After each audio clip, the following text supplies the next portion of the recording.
Good morning. For the first session this morning, we're excited to be here. And thank you to the CL team for inviting us to be back. We were here 2 years ago. And 2 years ago, we were looking at the future of retail in Canada. And today, we're looking even more forward out of the future on the horizon for retail, food retailing out to 2030, and the impact it'll have on food systems and product innovation. So it's a very informal discussion. We like to do, a couple questions for the first 25, 30 minutes, and then we'll open it up to Q&A to the audience. Okay, so we'll get started. On the first part, so retail today we know has evolved significantly due to key emerging trends and consumer dynamics.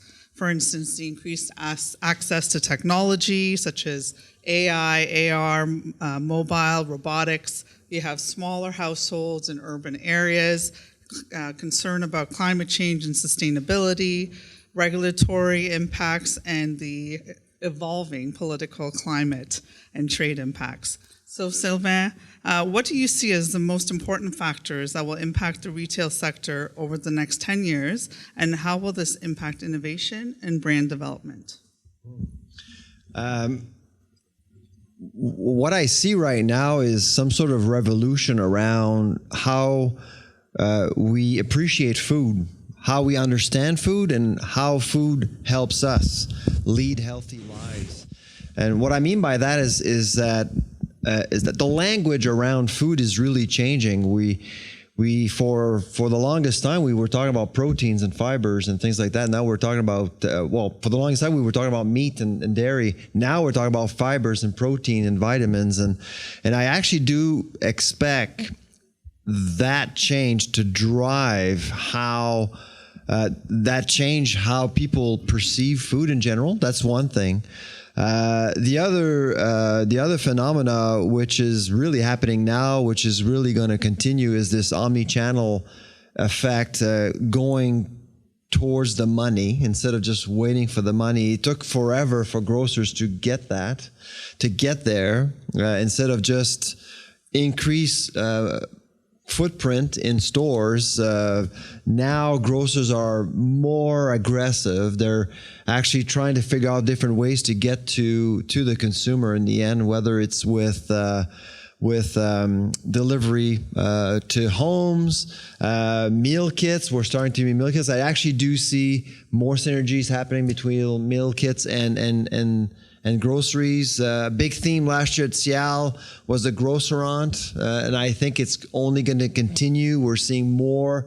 I can't remember the last time I went to a grocery store that didn't have some sort of a place where you could eat food there, and so that's also going to impact our relationship with food retail. Yeah, I concur with Sylvain, and I think what is critical, and we look at 10 years, of course, I think it's tough looking at a couple of years, given the fact that we're seeing such a rapid change. Certainly my own experience in 40 years is that, in fact, more recently, the change has been so dramatic and so dynamic. And I go back to, I think, what Sylvain has said, and I people who know me say, I say no longer is it from field to fork, it's now from fork to field. In fact, it is the consumer that is driving the desire for their own lifestyle wishes and what they want, and they are driving now what is in fact ultimately happening in the food supply chain. But as I think you said from an introductory point of view, Solange, the food supply chain, and it's quite interesting, having been in retail for the last 40 years, and in my new life post-Loblaws, I've got very involved moving down the supply chain close to the farm gate.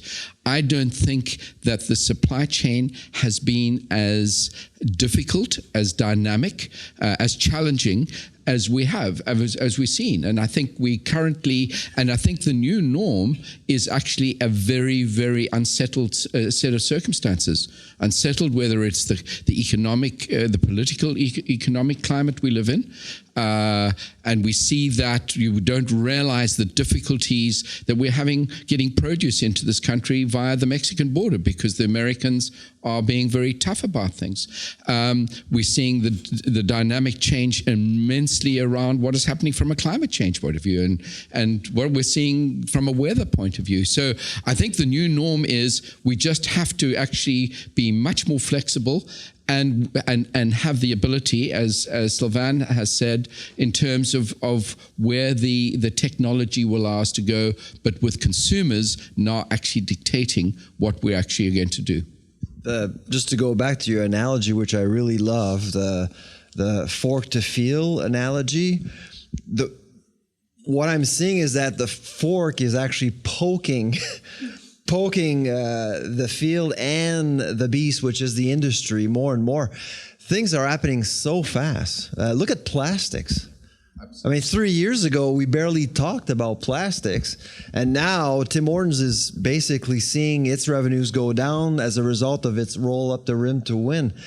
They print 300 million cups of these things. And all of a sudden, their revenues, their same store sales are down 0.4%. It's amazing how fast things are going. Beyond Meat. Yeah. Yes. I mean, wow. Yeah. I was talking to some companies here on the floor yesterday. Last year, we actually did talk about vegetable proteins. It's a thing. But again, nobody anticipated Beyond Meat to look at an IPO of $1.2 billion. Yeah. Seriously. It is. But I mean, I think coming back to the plastic piece, I think that again is a very indicative issue. And you say, we sat, I think 3 years ago, and I think we were talking about what was coming over the horizon. I think we talked about plastic and the challenges, but it has really, and it has ramped up. And I don't think there's a major food organization globally that hasn't got a major focus on this at the moment, for all the implications from a consumer point of view on the one hand, and whether and the role that plastics have from a food safety and from shelf life on the other. So I mean, that one is a huge beast, but I think it's indicative again that I come back to the dynamic is so temperamental. You just don't know what's going to happen next. Yeah. The Metro solution was a quick and dirty solution. I think you agree on that. One province, bring your containers in. But risks are huge from a food safety perspective. I can't see Loblaw or Sobeys going ahead with that strategy. I think it was a very clever move on their part, because all it was waving the flag. It was some window dressing that actually got a lot of an attention, and I think that's really what it was intended to be. Yeah, it comes with enormous amount of implications. Yeah, absolutely. Yeah. So we may see a sophisticated solution like the Loop, what we've seen in the United States. That could be containers and consignment. That could be a solution, but I suspect that when it comes to plastics, we're gonna see more comprehensive solutions coming from the nationals. And I think, and it'll be interesting, and Solange and I were chatting very earlier because she's obviously involved with the packaging piece. But I think I predict, and although this is counter to what is happening globally, I think we're going to see government policy come into this quite extensively, Sylvain. And when you look at places like Japan, who really are stepping up and actually are creating some very, very strict dynamics within their own society that is coming from government policy, I wonder whether that is an area. I know it goes counter to, in fact, what we're seeing generally, but I wonder if that's going to be part of the solution. Yeah, that's a good point. I know, Solange, you have a bunch of questions. I do, but you guys covered some really key parts. We talked about health concerns and the impact, the technology, e-commerce, the traceability and sustainability, and it's a fast-moving pace. Like, it's so hard to keep up. And yes, brands and companies are all making these commitments, and they need these quick fixes because consumers are demanding more and right away. So, but what has caused this emergence? Like, plastics have been around. The issue of plastics, the impact on marine life has been around for a while, but recently in the last year, it's just been a tsunami of single use. What has driven that? Is it the access that consumers have? They're more connected. Their, information is just so immediate. What's driving that, and what can brands do to help address that long term? I'll answer to your question. I'm looking forward to Paul's answers as well. for the longest time, I've always felt that industry was ahead of policy all the time, forever, until very recently. Policy appears to be driving these changing a lot. Because let's face it, our political systems are exposed to social media and public pressure. So they have to move, and they often go with very quick fixes like charging 5 cents for a bag, or going with their recyclables, or like Metro did. I mean, they don't have a choice really. So we're seeing it in cannabis, for example. Brian Sterling over there is an expert in cannabis. That's what we're seeing. Policy really driving everything. And so there's a bit of a balance between industry trying to catch up and policy driving many of these major agendas. Yeah, I mean, I don't know if I can add really words of wisdom to what you said. What I do think, though, and you touched upon it, I think social media and the ability to have something that suddenly blows up and becomes cause celeb is something that affects our daily lives, whether it's in the food industry, supply, wherever it is.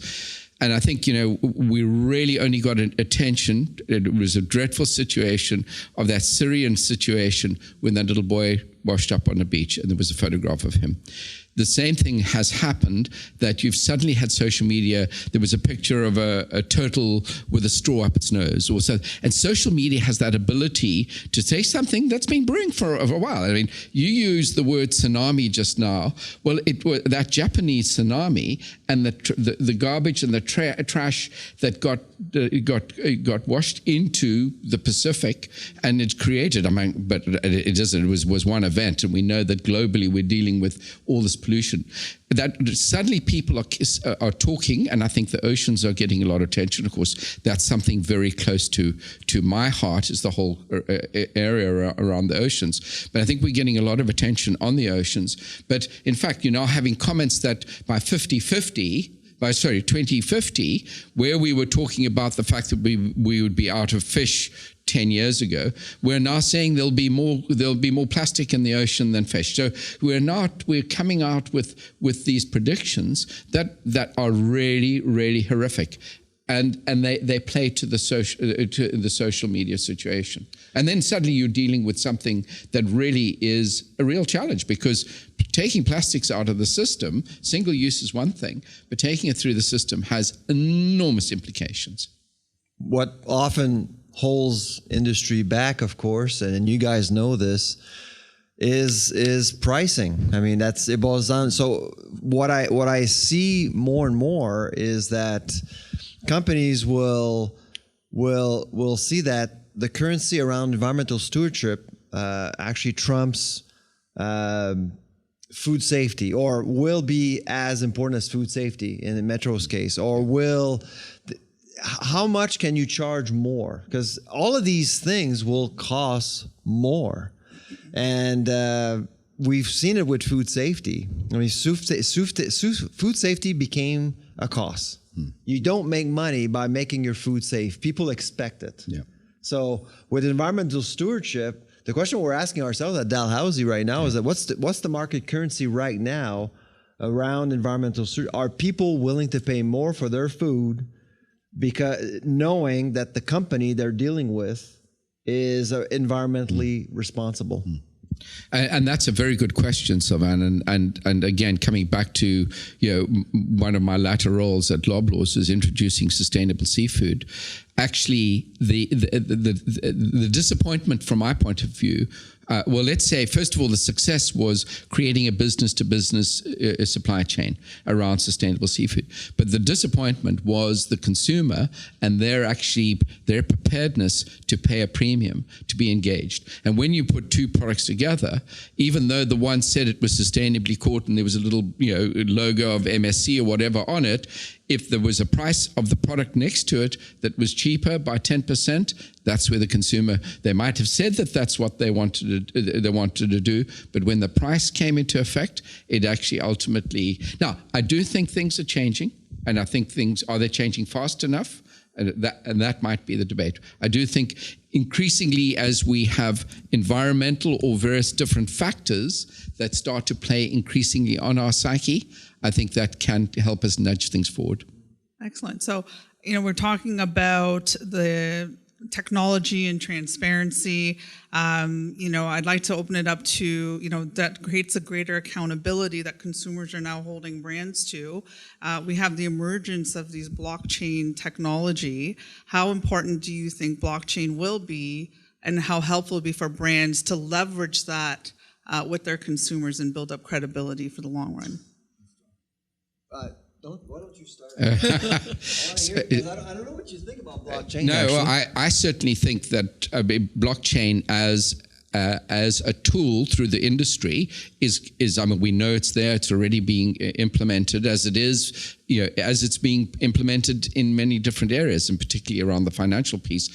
I personally think that if we're looking out to 2030, which is obviously the end goal of this discussion, we are increasingly having pressure on the supply chain and the ability to trust it.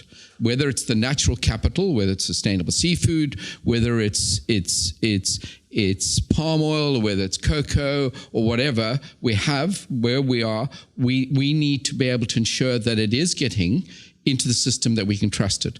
Certainly, blockchain is going to increasingly be an important tool to be part of that verification. But of course, it goes much below. It plays a role in the whole supply chain of whether we're buying products from the greenhouse industry down in Stratford or down in Leamington. The blockchain ability to manage that supply chain, I think, is a very critical piece of the equation. Mm. What do you have to say there, Sylvain? Any blockchain fans in the room here? Nobody. Oh, okay. I'm not alone. I'm not a huge fan of blockchain. Great concept. On paper, it's a great concept. And when it comes to transparency, I don't think you can get better than that. I absolutely agree. But when you look at instilling trust within the supply chain, when you talk to producers, when you talk to processors, I don't see it. What I see out of Walmart in the US, which is driving blockchain right now, Le Carrefour in Europe, driving blockchain right now, it's imposed across the supply chain. And I mean, the Walmart US is basically saying you either blockchain or you're out, sort of thing. It's really creating a lot of nervous players out there in the industry. So great idea, transparent, absolutely. It can allow recalls to happen more quickly and make our food safer. But I still need proof, and I haven't seen it yet. I've got to be very cautious here because this is not something that I'm an expert on. But don't you think, like many things that are in their development, we are at a very early stage, and where will blockchain evolve, or a rendition of a blockchain evolve in time? But I think the concept is going to be there, and it's going to become a fundamental in managing the supply chain so that we can control it from both from a financial and from a trust point of view. It's a good question, and to your point, Solange, about technology. So we know that Walmart is married to IBM on blockchain. So we all know that. So it really depends how technologies are going to evolve, because there are tons and tons of startups. I don't know if there are any at Cial this year. I haven't seen any kiosks, but every time I go to a food safety show or a supply chain show, there are tons of new vendors offering. We've got them in our audience. I know Bob there. Oh, okay. So they're out there a lot, and there are lots of startups, and they always have something different to offer. So some will fail, but some will stick. And so to your question, I think depending of who's going to survive, who's going to be marrying the right player like Walmart, I suspect that technology will drive the agenda around blockchain. Yeah, and I think, but coming back, sometimes what actually happens is imposed. I mean, I think the whole sustainable initiative, in some instances, particularly with my experience on the seafood side of things, it wasn't imposed. It was imposed in order to protect the actual sourcing and to have a consistent supply. Interestingly, in that particular case, it wasn't consumer driven. It was the supply chain who were looking to protect what they had. So to address food fraud. So imposing can sometimes be a very critical part of the development of what actually happens down the road. Yeah. Well, absolutely, because Walmart feels that accountability every single day, when up the food chain they're not as exposed, I would say. They don't have brands but when it comes to fisheries and seafood, what a mess. I mean, every 2 weeks we see a new report on food fraud. And that's really what's motivating Walmart and Le Carrefour. It's not necessarily food safety. It's really the food fraud issue. That's great. And I'll leave blockchain alone, but just one thing, it addresses transparency. I think what else it might do is create an avenue for consumers to better engage with products as well, too. Like, it might be part of that experience. You want to know where it's coming from. You want to have that level of engagement. So it'll be interesting to see how far it goes. And then one other key thing, I've mentioned we have this uncertain political climate impacting, current relationships, trade relationships. I have no idea what you're talking about. Paul and I were talking about it, and it's just, there is so much uncertainty. So what can companies and brands do to, kind of alleviate that over the next 10 years or manage current relationships, future? Should I start seeing? We've had this, Solange and I have had this conversation. So I think what has happened is that the uncertainty, and again, we've used this word uncertainty right through this discussion today. I think the uncertainty of what's happening from the politico-economic factors is the new norm. And we see whether it's you upset a major partner like China and the implications that come through that, or whether you've got a major trading partner below who doesn't like what's happening at their borders and therefore are making things as difficult for product, whether it's en route to Canada or not, has absolutely nothing to do with it.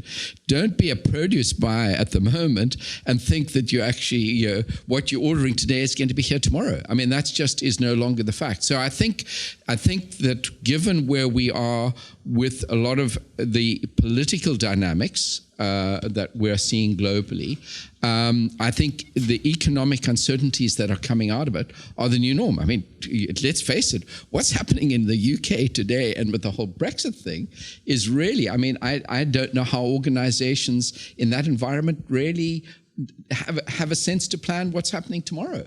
I don't think Parliament has a sense of what's happening. So I think, wherever we look around the world globally, that is the factor, and then it's being complicated by the fact that we are facing then the challenges around environmental issues and things like that. So I think it really comes back to it's just the new norm is the uncertainty. Yeah. Anybody from Maple Leaf here this morning? So to answer your question, it's a very good question. I mean, the first word that comes to mind is hedging. When you're dealing with uncertainty as a company, you have to hedge as much as possible. When I saw the announcement of coming from Maple Leaf building a $300 million plant in Indiana, Maple Leaf producing a vegetable protein product, a meatless plant for $300 million in Indiana, I'm a Canadian. I got upset. But when you actually think things through and try to understand why Maple Leaf decided to do that, it boils down to this global political climate that we're dealing with right now. I mean, so you have the currency. So if you think about Indiana, I mean, regardless what happens to the currency, I mean, they're in good shape. Regardless what happens with between the U.S. and China. Because we have to admit to ourselves that Canada does not matter. We don't. We have to follow. And whatever we do this morning to compensate farmers for canola, because it's going to be announced at 9:30 this morning, you got to keep in mind that we do not matter. This will not get resolved anytime soon. What matters is the U.S. and China. That's it. And so that's the call that Maple Leaf made a few weeks ago, I think. So if you're running a company, I actually do see more Canadian companies trying to hedge against this huge cloud of uncertainty. And I think organizations have to be more nimble. Their management need to be more nimble. They have to create a culture of decision making that has to be more nimble. And one can say, well, that is the world we live in. But on the other hand, coming from a big corporate organization like Loblaws for 25 years, it wasn't nimble. And a lot of what you were doing wasn't... Loblaws getting nimble?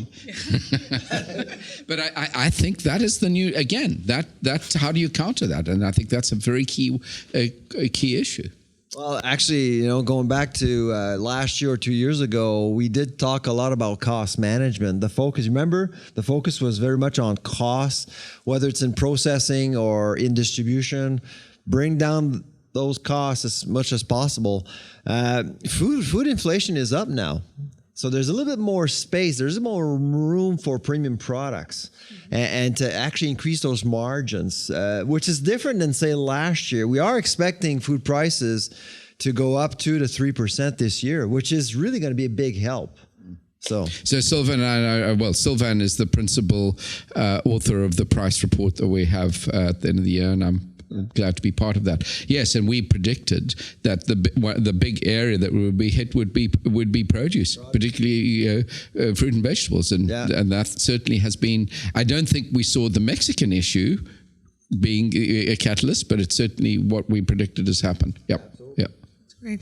And just one more point on that. We mentioned, Canadian manufacturers, and Paul, we talked about, from a global perspective, Canadian produced products is highly regarded from a regulatory and quality, but I'm not sure if really, a lot of brands or companies are really understand what to do with that or leverage that. Is that an opportunity for growth or to focus in the next 10 years to grow globally and within Canada?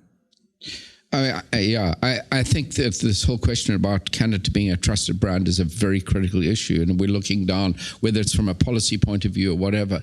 And we are one of the most trusted food sourcing environments in the world. The Canada brand outside of Canada is enormous. Unfortunately, it doesn't necessarily play when you've got a political spat that can take place. I think what is critical as we move forward, particularly for the next 10 years, is how do we protect that brand?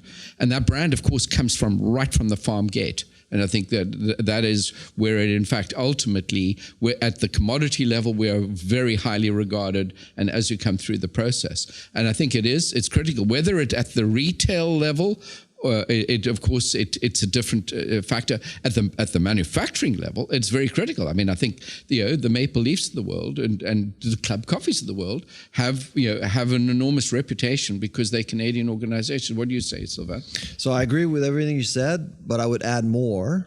I think to build brands, to help that Canadiana brand, we will need to think seriously about how to support food processing in general.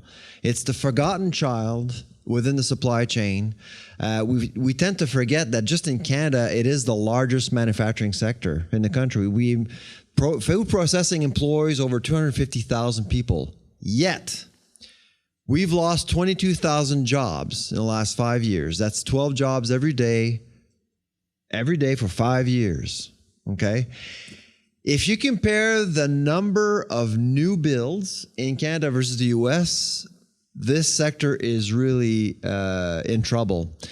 In the US, over the last decade, the Americans have seen 4,000 new food processing plants. 4,000 in a decade. During that same period in Canada, 22. Huge problem. Capitalization. Human capital, We have robotics in Canada. Look at Waterloo. I mean, there's so much technology coming out of that place, but we don't really use it. We don't buy it. We don't enhance our ability to produce more products. And if you want to export value-added products, that's what you need to do. And that's why we have to compensate farmers today for their canola, peas, and soybeans, because we don't add value to those commodities. That's the problem. That's great. That's fantastic. So I'm just going to switch a little bit and focus on a key dynamic that we're seeing impacting retail, which is omni-channel, and the balance between bricks and clicks. So we're seeing a significant change, and we're also seeing, the emergence of these partnerships of brands, because not everybody can play in the same facets. So, what do you think brands need to do to survive and remain relevant with respect to how they're looking at innovation and how they play between in-store and online? Well, I would say, like, a few years ago, most people were skeptical seeing Canadians buy online, but it is happening. It is a fairly small market still, 2%. We're at 2%. Americans are at 7%. But I do see Canada catching up to the Americans eventually over the next, I would say, decade or so. So that's, and 7% may not seem a whole lot, but that's, out of a pie of 120 billion, that's quite a bit. That's a lot of sales. So logistically, you have to get organized as much as possible. But I do see Costco pushing grocers. Imagine Costco is running a pilot right now in Southern Ontario. If they actually decide to offer to expand their online services across the country throughout their 100 stores, oh my God. Like, not playing there today, when you show up at Costco, you actually buy like tons of stuff you don't want to carry. Imagine having someone else carry that stuff for you for free. That'd be great. So it absolutely is going to force everyone else to follow. That last mile is the most expensive. Nobody wants to pay for delivery. Nobody wants to pay for delivery. So we're slowly marching towards an industry offering delivery for free. That's going to be the end game. I don't know exactly when, but that's the end game. Actually, it's interesting about where Costco is going to go on this. And I wonder if for Costco, although I think there's no question that we're seeing the move towards more and more online. But I wonder from a Costco point of view whether it might be a bit of a double-edged sword, because you walk into Costco and you actually it's a jungle. And you walk out with 10 times more than you had intended, because it's such a treasure hunt.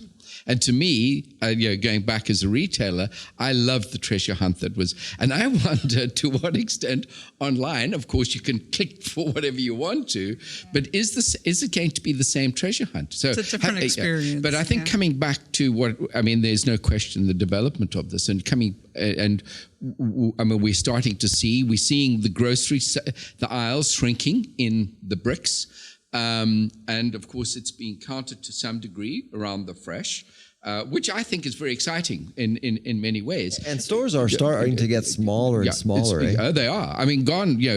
At one stage 20 years ago, Loblaws, was focusing on 150,000 foot superstores. So you wouldn't even think about that in this day and age. But what is interesting, and you bring up this whole question about the dynamic that's starting to happen around meal solutions, and the ability, and you talk about it actually in the stores, and the groceterias or whatever you want to do to have that piece. But I think the online piece around the meal solution is also a very interesting angle. And I think people are dabbling with it, but it certainly is expanding enormously. A great opportunity, and I think we'll see that. Awesome. So thank you very much. Thanks, Sylvain and Paul. Thank you. And that's it.